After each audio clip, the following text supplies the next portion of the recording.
My family kicked me out right after I finished building their $3.4 billion system. He said, "You're no longer needed." But he forgot one thing. I owned the code holding their empire together, and the next day, it all started to crumble. Hey Reddit, let me tell you a story about loyalty, power, and what happens when a family empire forgets that the smartest person in the room isn't always the loudest one. My name is Meredith, and what happened to me last year changed everything I thought I knew about trust, blood, and business. I was born into a legacy so towering that even as a child, I felt like I was growing up in the shadows of giants. My family founded Norwent Tech Industries, a company that started as a modest defense contracting operation but grew into a global force in artificial intelligence, infrastructure, and military intelligence systems. I grew up in the glow of corporate success, where our last name meant access, wealth, and ruthless expectations. My role was never meant to be public. That spotlight belonged to my cousin Jared, the polished face of the next generation. Jared was 2 years older than me, always smiling in magazines, delivering speeches at trade summits, and getting labeled a visionary. But the truth? Jared was a mascot, and I was the architect behind everything he took credit for. From a young age, I was pushed toward excellence. My father, himself a brilliant engineer, made sure I attended the best schools, took the hardest classes, and learned to solve problems that left others spinning. By the time I graduated from Stanford and later from MIT, I wasn't just another overachiever. I was already designing complex data systems that could outperform anything on the market. While Jared was shaking hands with investors, I was in the depths of Norwent's research lab, grinding through 16-hour days, fueled by coffee and code, building what would become the company's crown jewel, Project Vire. It stood for variable intelligence for real-time environments, and it was a masterpiece, a system designed to seamlessly integrate into military and private sectors, offering live tactical adaptation, predictive modeling, and operational decision-making at a level no one had ever attempted before. It was revolutionary. It was worth $3.4 billion. And I built it line by line, bit by bit, while everyone else slept. I missed out on holidays, friendships, even basic human joys. But I believed that when it was all finished, my loyalty and sacrifice would be acknowledged. I was promised the role of chief systems architect. I had the endorsements, the results, and the trust of the teams who saw me solve problems in minutes that took others days. But I should have known better. The moment I delivered the final Vire architecture, everything changed. 1 week after that glowing presentation, where the whole board had clapped and Jared had beamed with pride, a moment I thought validated years of sacrifice, they called me into that same sleek conference room with frosted glass walls and espresso-colored leather chairs. Jared was standing at the head of the table with his arms folded. The same arms that had never written a line of the code, now folding me out of my life's work. He looked me straight in the eyes, expression blank, and said, "Meredith, we've reviewed your role. The board feels it was transitional. Your work on Vire is complete, and we no longer see a long-term position for you moving forward." I laughed, at first, because I thought it was a joke. After all, how could you just discard the person who built the foundation you're standing on? But then I noticed my father's silence. His eyes refused to meet mine. I felt the room tilt slightly, not from the air, but from the sheer weight of betrayal. "You promised me chief systems architect," I said, my voice barely holding together. My father mumbled something about Jared being more marketable as a public face, and that the company needed a figure like him to lead the rollout. I couldn't believe what I was hearing. Jared didn't even understand the system's framework. I snapped. He can't even write a for loop without Googling it. Jared just raised a hand casually, like he was wrapping up a boring meeting. "We'll keep your name on the internal documentation. That should help you land something else." Something else. As if I hadn't poured my soul into this project. As if I was some freelancer passing through. I sat there for a moment, letting the silence burn every last shred of illusion I had left. And then I smiled. Just a small, cold smile. "You forgot something," I said softly. Jared raised an eyebrow, annoyed, probably expecting a meltdown. But what he got instead was the moment everything changed. The prototype, the entire core of the Vire system, it runs through a licensing wrapper. The contract for that wrapper is in my name. There was a long, hollow silence in the room. Jared looked around at the others, trying to gauge whether I was bluffing. I wasn't. Months earlier, when our internal servers were too unstable to handle heavy load simulations, I used my own licensed cloud environment for testing. I'd been meaning to migrate it to Norwent's server, but no one ever followed up. I had the emails, the metadata, the licensing tied directly to my name. It can't scale without my key, I said calmly. And if you try to replicate it, the system autolocks and triggers a legal notice that puts your entire deployment in breach. Jared's face lost color. I left that room without saying another word, my heels echoing down the marble floors like the final nails in a coffin they didn't know they'd built for themselves.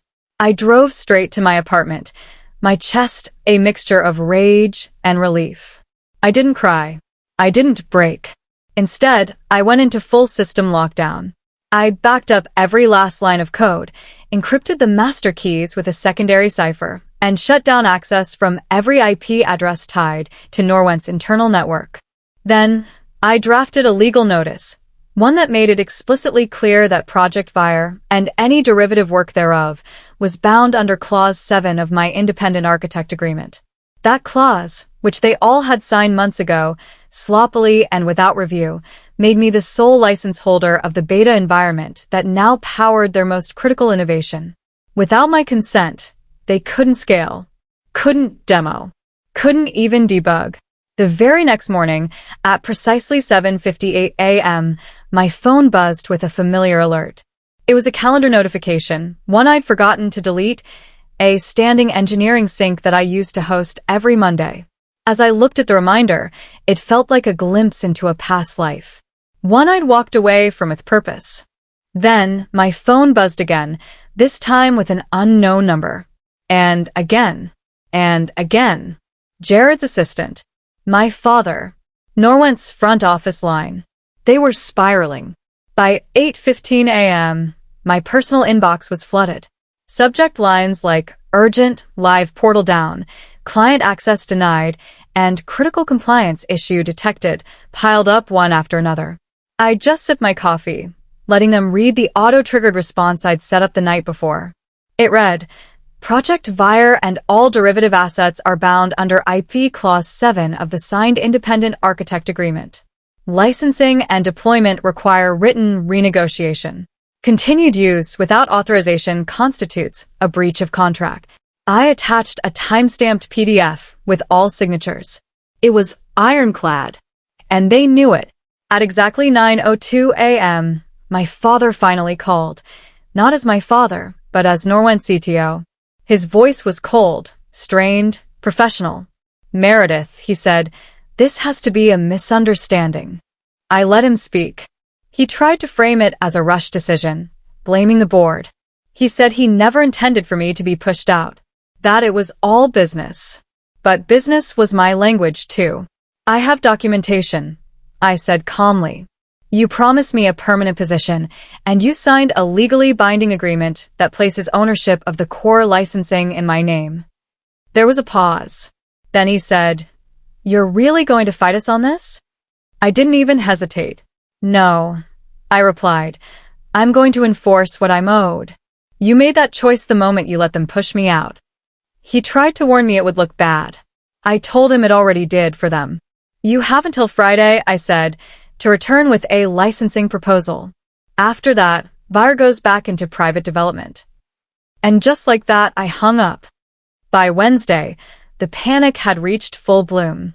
A former colleague reached out to me, one who still worked at Norwent, and informed me that emergency meetings were being held around the clock. Jared had allegedly flown to Boston to reassure investors that everything was fine. Internally, legal was scrambling, trying to find a way around the clause. Engineers were being pushed to recreate a framework they didn't understand. But Vire was not just a static program. It was dynamic. It evolved with use. The more data it processed, the smarter it became. And the most advanced version? It was locked away, its refinement code hidden behind my own encryption protocols. They were running at 60% capacity and trying to sell a prototype as a final product. And the clients were starting to notice. Instead of a licensing offer, Norwent's legal team sent me a cease and desist letter. They claimed I had improperly registered intellectual property while under company employment. They accused me of breach. They threatened to take me to court. But they had no idea how far ahead I already was. Weeks before I'd been pushed out, I consulted with one of the nation's leading IP law firms based in Chicago. I'd shown them everything, the build logs, the version histories, the Git repository metadata, every line of code log to my personal account. Their verdict? My claim was rock solid.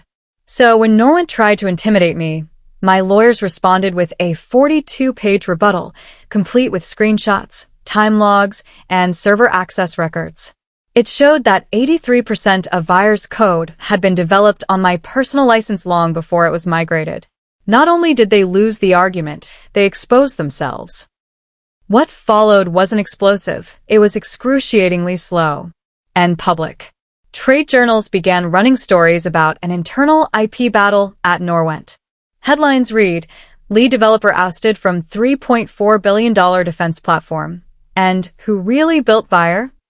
The Department of Defense, our largest potential contract, suspended a multi-year data infrastructure deal citing unresolved licensing disputes.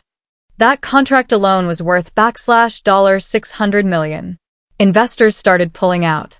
Norwent's stock dropped 19% in 2 days. Jared stopped appearing publicly. Rumors swirled that he'd been reprimanded internally. He had mocked my contribution for years. Now, the very code he dismissed was dismantling everything he'd claimed to lead. Meanwhile, I wasn't struggling. I was fielding offers. 2 private defense contractors, a global research think tank, and, to my surprise, a rival tech giant that Jared had once mocked as too academic reached out with serious proposals. One evening, I sat across from their head of development, Dr. Lena Chavez, at a rooftop restaurant in downtown Chicago. She looked me dead in the eye and said, "We don't just want Vire. We want you. Whatever they were paying you, we'll double it. But more importantly, you'll never be erased here." She slid a letter of intent across the table. $2.2 million for licensing, $400,000 base salary, full team, full creative control, and equity. I signed that night. 3 months later, Norwent was in ruins. Jared was quietly removed from the board amid multiple whistleblower complaints. My father resigned, citing health reasons. I never attended their press conferences. Never posted a statement. I didn't need to. The silence spoke loud enough. I was too busy building something better. The true version of Vire, the one they never understood, was being deployed across 5 countries, helping in infrastructure planning, emergency response, and medical logistics. My name wasn't buried in the credits anymore. It was on the patent. Sometimes, people ask if I regret it, if I wish I had walked away quietly with a severance check and a smile. But I always say the same thing. They kicked me out the moment I finished building their future. But they forgot one thing. I had already built mine. Like, subscribe, and stay tuned for more stories of karma, comebacks, and quiet genius turning the tables on betrayal.